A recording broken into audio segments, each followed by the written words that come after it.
My husband slept with his best friend's sister. Not once, not twice. But multiple times. And he even brought her into our home. The bed, the couch.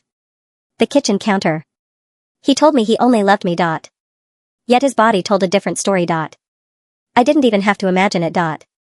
I heard her voice with my own ears. Rufus, when are you going to divorce her? You promised me, baby. Not now. She's still grieving. To our dead daughter. Poor thing.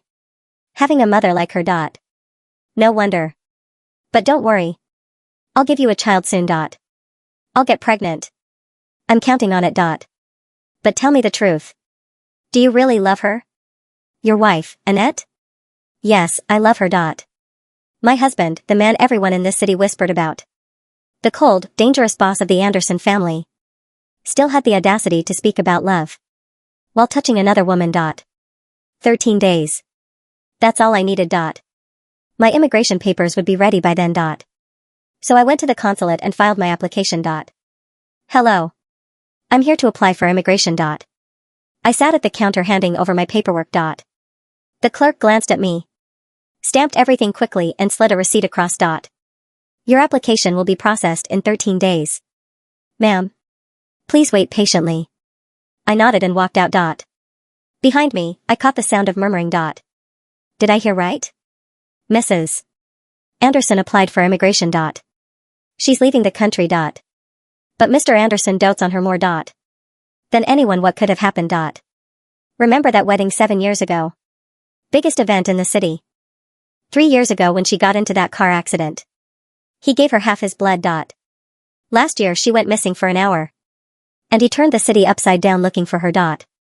And now she's leaving him. I let out a quiet laugh, the kind that doesn't reach the eyes. Yes, everyone knew how much Rufus doted on me. To the outside world, I was the only woman he cared for. He was ruthless.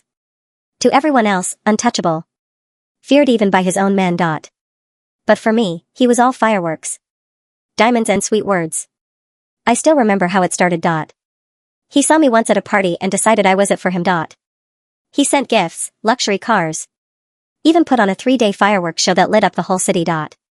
When I casually mentioned I like chestnut cake, he drove through a snowstorm all night to bring one to me.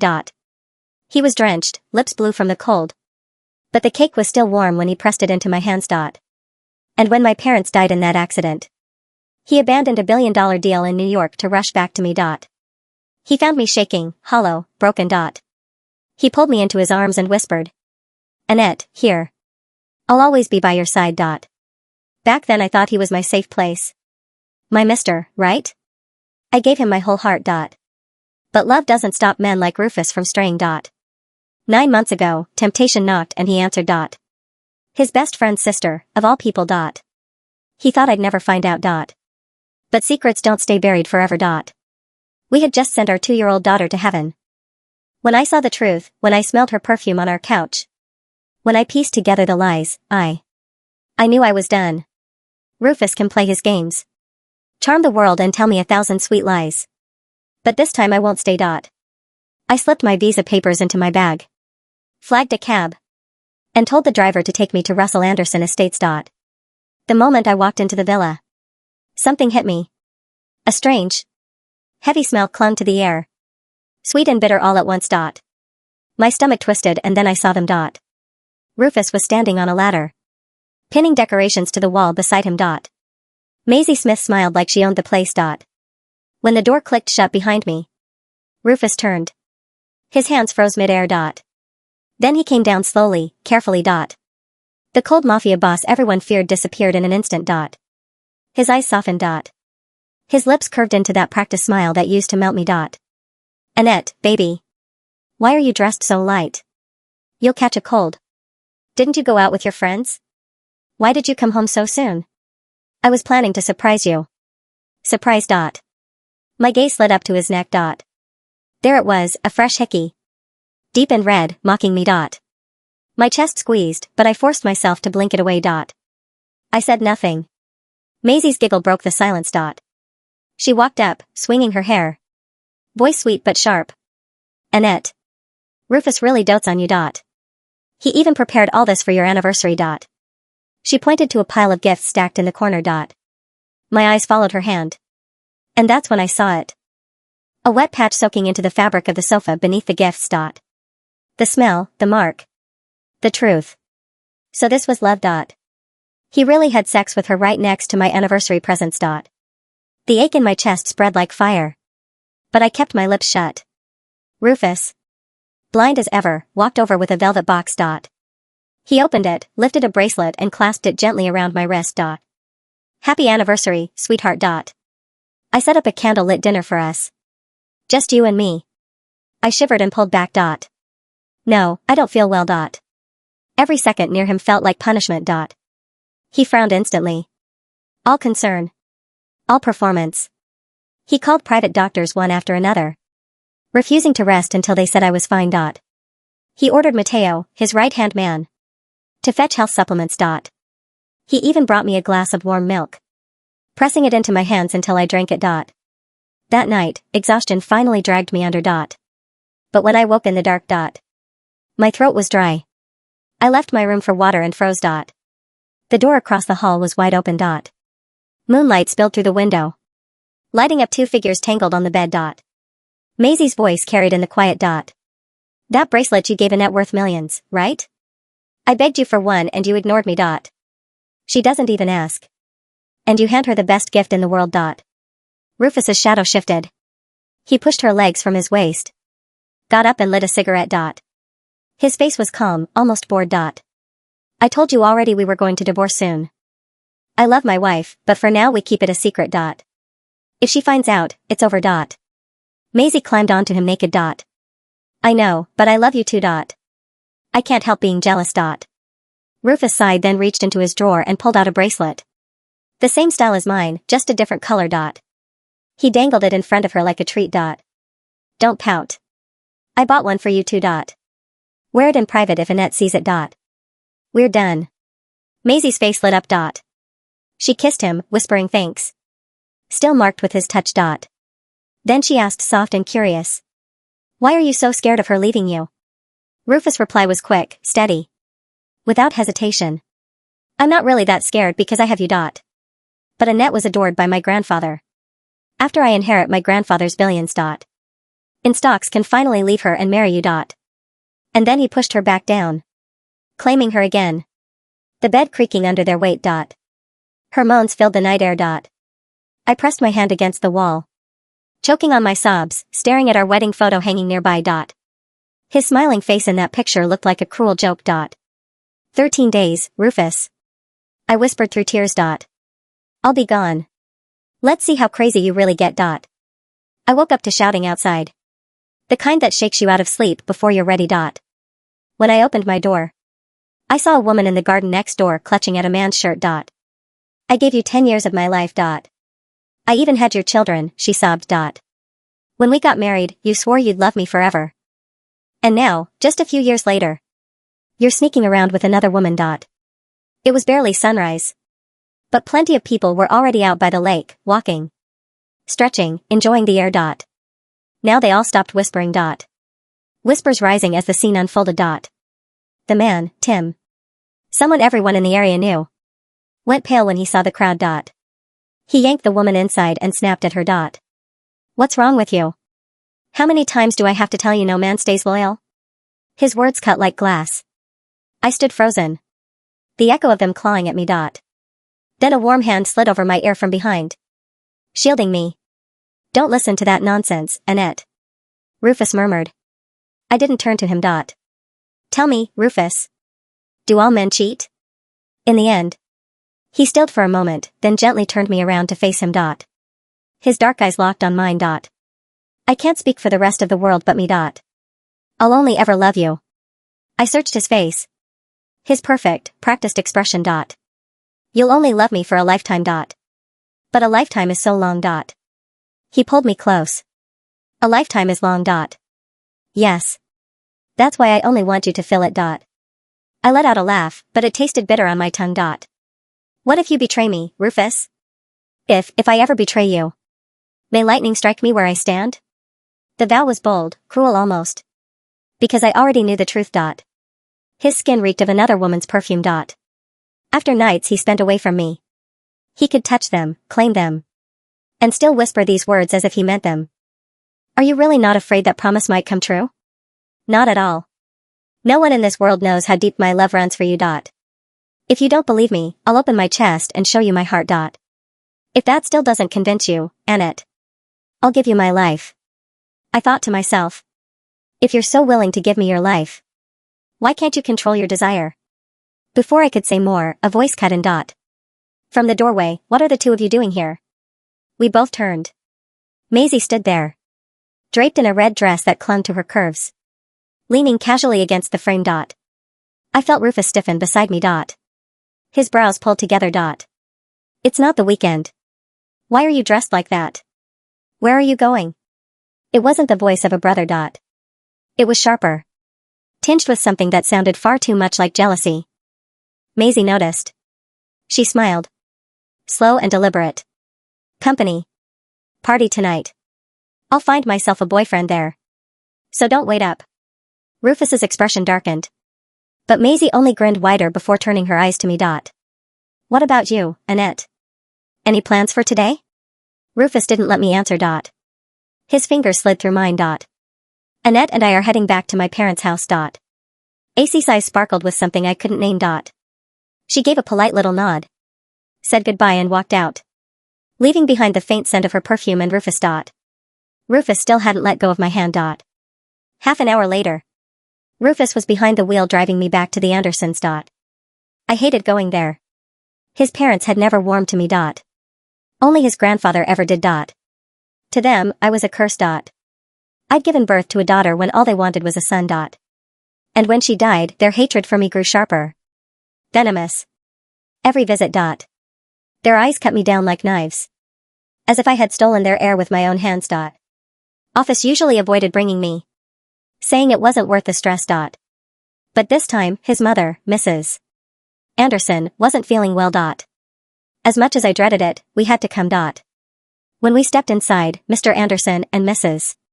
Anderson were smiling, chatting warmly with each other. This second they saw me, their faces turned cold. My chest tightened. I kept my head lowered, pretending I didn't notice. But Rufus did. His voice turned sharp. If you two keep treating Annette like this, then don't expect us to come back again. The room went silent, until Mr. Anderson slammed his hand against the table, making me flinch. Watch your mouth. Are you really saying you'd turn your back on your family for this woman? The air in the Anderson mansion was thick with the scent of lilies and old money, a combination that usually made Annette nauseous. Rufus's hand remained firm on her waist, his thumb stroking her hip in a possessive rhythm that once felt like protection, but now felt like a brand. She is my wife, Rufus repeated, his voice dropping to a dangerous, low octave that made the guards at the door shift their weight. If you insult her, you insult me. And you know how I handle insults, father. Mr. Anderson's face turned a mottled purple. She couldn't even keep the Anderson heir alive. And now she lingers here like a shadow, draining your spirit. Maisie is right, you've become soft. Annette's heart skipped. Maisie is right. So, the mistress had already been whispering in the ears of the parents. She had already carved a space for herself in the family portrait while the paint on the old one was still wet. Enough, Rufus snapped. He turned to Annette, his expression shifting from predatory to tender with a terrifying speed. Let's go, baby. I won't have you subjected to this. As they walked out, Annette felt the weight of her bag, the receipt for her immigration papers tucked into a hidden lining. 12 days left. In the car, Rufus was silent, his jaw tight. He reached for her hand, kissing her knuckles. I'm sorry about them. I'll make it up to you. I bought a villa in the south of France. We can go after the inheritance settles. Just us. We can start over. Maybe, try for another baby. Annette looked out the window. The city lights blurred into streaks of cold white. A baby, she whispered. Yes, Rufus said, his eyes darkening with a sudden, fierce heat. A son this time. Someone to carry the name. Annette wanted to scream. He was already planning a replacement for the daughter he had neglected, even as Maisie was planning to provide the very same thing. He was playing two games on the same board, convinced he could win both. I'm tired, Rufus, she said softly. I just want to sleep. Of course, he murmured, his phone buzzing in his pocket. He glanced at it, a message from Maisie, no doubt, and didn't check it. Not while she was looking. He was a professional, after all. The next week was a blur of calculated performances. Day 10, Rufus sent a bouquet of 999 roses to her office. The card read, "My world begins and ends with you." Annette threw them in the trash the moment he left, the cloying scent of the flowers reminding her of the funeral parlor. Day 8, she began selling her jewelry, the pieces he had given her over the years. The blood diamonds, she called them. She did it through a private broker, moving the funds into an offshore account he couldn't track. Every time a necklace left her neck, she felt lighter. Day 5, she caught him in the study. He was on the phone, his voice hushed. "The stocks will transfer on the 15th. Once the paperwork is signed, she's surplus to requirements. Just be patient, Maisie. I've told you, I'll handle Annette." Annette stood outside the door, her back against the cold marble wall. Surplus to requirements. It was a business term. She was a liability he was waiting to write off. She walked into the room a moment later, her face a mask of calm. "Rufus? The cook wants to know if you want the steak or the sea bass for the anniversary dinner." Rufus didn't even flinch. He hung up and smiled, the picture of a devoted husband. "Whatever you want, sweetheart. It's your night." Day 3, the physical toll was the hardest. Rufus wanted her constantly. It was as if he could sense her soul retreating and was trying to tether her body to the bed. Every time he touched her, Annette closed her eyes and pictured the 13th day. She pictured the cold air of the airplane cabin. She pictured a world where the name Anderson meant nothing. "You're so quiet lately," he whispered one night, his breath hot against her neck. "Talk to me, Annette." "I'm just thinking about the future," she lied. "It'll be perfect," he promised. "I've cleared everything out of the way. No more distractions. No more pain." He thinks he's God, she thought. He thinks he can murder my heart and then command it to beat again. The 12th night arrived with a violent thunderstorm. Rufus was out at a meeting, which she knew meant he was with Maisie, perhaps saying his goodbyes to her before the big day, or perhaps promising her that the wait was almost over. Annette spent the evening packing a single suitcase. She didn't take the designer clothes. She didn't take the furs. She took her passport, her daughter's favorite stuffed rabbit, and the small amount of cash she'd hidden. She left her wedding ring on the nightstand. The 5-carat diamond caught the lightning, flashing like a predatory eye. At 2 a.m., the front door opened. Rufus came in, smelling of rain and the sharp, metallic scent of tobacco. He found her sitting in the dark living room. "Annette? Why aren't you in bed?" "I couldn't sleep." He sat beside her, reaching out to stroke her hair. His hand was trembling slightly. "Tomorrow is our 7th anniversary. 7 years. We've been through hell, haven't we?" "We have," she agreed. "I know I haven't been perfect," he said, his voice uncharacteristically thick. "But everything I did to secure our future. You have to believe that. I love you more than life itself." For a second, Annette saw a flash of the man she had married, the boy who had driven through a snowstorm for a cake. But then she remembered the sound of Maisie's moans in their bed. She remembered the hickey on his neck. "I know you do, Rufus," she said, her voice devoid of emotion. "In your own way. Tomorrow, I have a surprise for you," he said, standing up. "The biggest one yet. Go to sleep. You'll need your strength." The morning of the 13th day was eerily still. Rufus left early, telling her he had to sign the final papers for his grandfather's estate. "I'll be back by 6. Wear that red dress I bought you.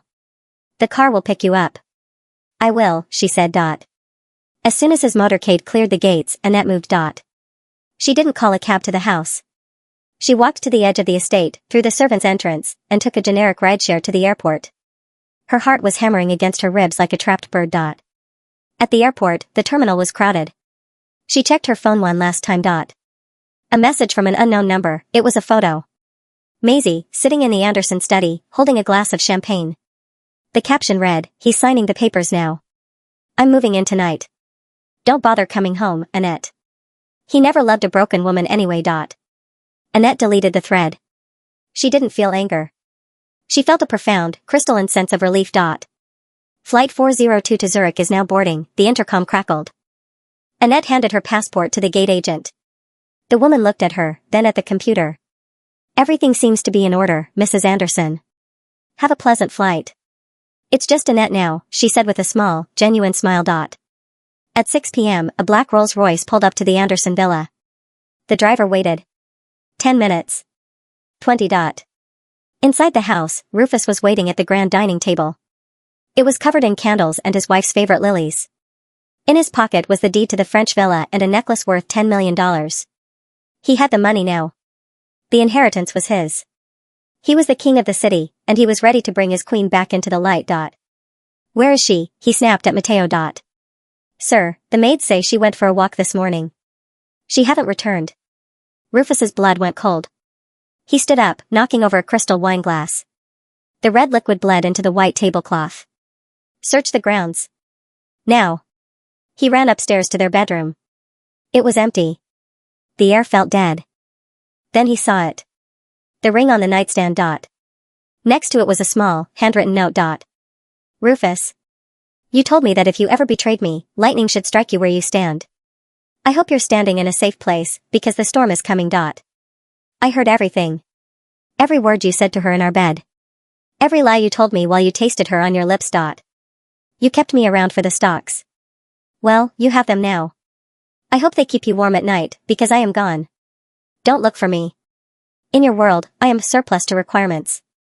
In mine, I am finally free. Goodbye, Mr. Anderson. A roar of pure, unadulterated rage and agony ripped from Rufus's throat. He swept everything off the nightstand, the lamp, the ring, the expensive perfumes. Mateo, he screamed. Find her. Close the airports. Shut down the borders. I don't care what it costs. Find her. Sir, Mateo said, appearing at the door, his face pale as he held a tablet. The news, it's already out. Rufus grabbed the tablet. It was a social media post that was going viral. Annette had recorded their conversation from the hallway, the one where he admitted to using her for the inheritance. She had leaked it to the press, along with photos of him and Maisie. The cold mafia boss was being dismantled in real time. The board of directors was already calling for an emergency meeting. The inheritance he had sacrificed his soul for was suddenly under legal fire for bad faith clauses in his grandfather's will. But Rufus didn't care about the money. He stared at the empty side of the bed. He had spent years building a cage of gold for her, only to realize that he was the one trapped inside it. The Swiss Alps were quiet in the winter. Annette stepped out onto the balcony of her small cottage, a cup of tea in her hands. Her hair was shorter now, her face fuller. The hollow look in her eyes had been replaced by a quiet, steady peace. She had started a small foundation for grieving mothers. She lived simply. She was happy. A car pulled up the winding mountain road. A black sedan. Annette didn't panic. She didn't run. She watched as a man stepped out. He looked older. His hair was streaked with gray, and the sharp, arrogant edge of his shoulders had slumped. Rufus Anderson looked like a ghost of the man he used to be. He walked up the path and stopped at the base of her balcony. He didn't try to come up. He just stood there, looking at her as if she were a miracle he didn't deserve to witness. I found you, he whispered, his voice raspy. I wasn't hiding, Rufus, she said calmly. I just wasn't where you were. I lost everything, he said. The company. The house. My family. They all turned on me. And Maisie? Rufus let out a bitter, hollow laugh. She left the moment the bank accounts were frozen. She's with some senator's son now. I imagined she would be. Rufus took a step forward, his eyes pleading. Annette. I've spent 365 days thinking about what I would say to you. I've rehearsed it 1,000 times. I'm sorry. I love you. Please, come home. Annette looked at the man who had once been her Mr. Right. She looked at the man who had brought a mistress into her bed while she mourned their child. She felt nothing. No anger, no love, no hate. Just a vast, beautiful indifference. I am home, Rufus, she said, gesturing to the mountains, the small house, and the life she had built with her own 2 hands. I can give you everything now, he cried out, desperate. I've started a new firm. I'm making it back. I'll build you a palace. I don't want a palace, she interrupted softly. I wanted a husband who didn't lie. I wanted a father who cared that our daughter died. I wanted a man, Rufus. Not a boss. She turned to go back inside. Annette, he shouted, his voice breaking. Am I ever going to see you again? She paused at the door, looking back over her shoulder one last time. You remember what you said, Rufus? That no one in the world knew how deep your love ran? You were right. Because as it turns out, it wasn't deep at all. It was just loud. She closed the door. Outside, the snow began to fall, slowly erasing his footprints from her path. Rufus Anderson stood in the cold, a king of nothing, finally understanding that some things, like a woman's soul, could never be bought back once they were sold. Annette sat down by her fireplace, picked up a book, and finally, truly, let the memory of him fade into the white silence of the mountains.